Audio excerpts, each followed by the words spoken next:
Рахмат чоң. Рахмат. Кийинки сөз Масали Исхак Абсаматовичке берилет. Рахмат. Саламатсыздарбы, урматтуу баяндамачылар, келген кишилер.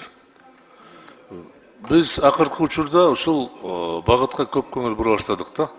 Штраф салуу боюнча. Бирден болсо эле штрафты көбөйтөлү. Штраф менен ишти бүтүрөбүз депчи. Биз тескеринче жанагындай тарбия, профилактика иштерди жүргүзүшүбүз керек да.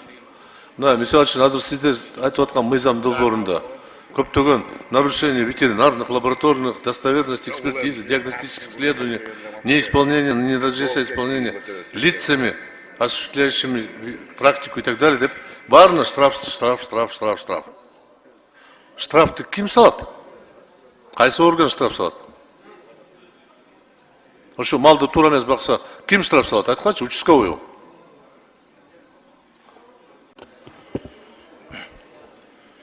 Директоры Кожобергенов.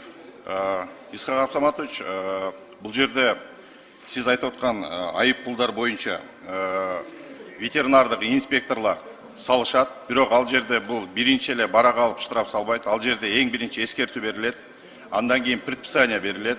Эгерде ошол аткарылбаган шартта гана ошол айып пулдар салынат. Урматтуу кесиптештер, шефтер, чоңдор.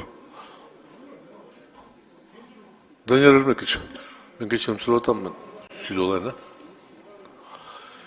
Мен түшүнүп атам, инспектор жанагы ветеринарга штраф салат, туура? А бул жерде ветеринардын жоопкерчилигин карап атат. Анан бийик турган ветеринар штраф салабы? Старший ветеринар штраф салабы?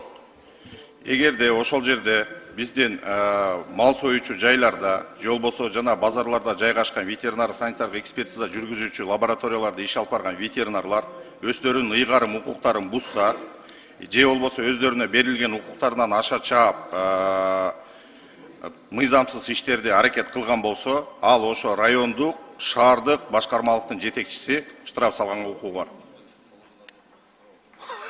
Силердин ветеринарлар бири-бирине штраф салып отурмак беле? Каерде болгон мындай? Милиция, гаишник өз милицияны штраф сала беле? Үчөө. Анда давайте ошо ветеринарларга өзгөчө форма кийип, погондорду тактырып коелу, звание берипчи. Негизи мен ойлодум да, эгерде ушу айып пулду салуу боюнча практиканы баары бир сотко деп бирдеме кылып байлап койсок, ошо оң болот эле да. Мисалы үчүн сиз айткан кызматкерлер протоколду жазып туруп, сотко алып барып, ал айып пулду бекитип койсо, ошол туура болмок да. Негизги мыйзамдарга дал кирет эле. Ал эми азыр дагы бир штраф сала турган кызматкерди койсок, анда жанагы коррупцияга мүмкүнчүлүк толук ачылат. Малды кантип багат, кантип соет, кантип жем берет, кандай сапаты ветеринар өзү текшерип, өзү штраф салып турса, өзү уруксат берип турса, анан өзү штраф салып турса, бул таптаяр коррупциялык схема. Поэтому мен жеке пикиримде, эгер мүмкүнчүлүк болсо, балким сиз өзү ойлоп көрсөңөр, кандай бир штраф сала турган бийик орган болуш керек. Чечимди кабыл алган башка орган болуш керек да. Милиция кызматкерлерге мен айтпайм. Бирок бир карап көрүш керек да, өзүңөргө мына сага колуңа камчы, өзүңдү чап деген кечирип койгула, ишенбейм мен ага. Болбойт андай. Же сиз мага мисал айтып бере аласызбы, канча ветеринар райондук же башка бөлүм менен айып пул салынган? Жок да андай. Же болсо саналуу эле да. Ошондуктан бул практика жөнүндө бир окуп көрсөңүз, карап көрүш керек менин пикирим. Кандай кабыл аласыңар мен билбейм, бирок мындай болбош керек да. Түз болуш керек да. Иштебей мыйзам көрөбүз да. Рахмат. Исхак Масалевич, бул жерде бардык мыйзам, токтом, нормалардын баары жазылганда, укук бузуулар болбой жазылбай калган. Азыркы учурда сиз айтып аткандай, биздин министрликтин астында ветеринардык надзор түзүлүп атат.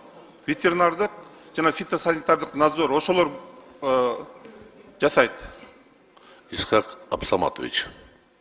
Коюңуз, кечирип коюңуз.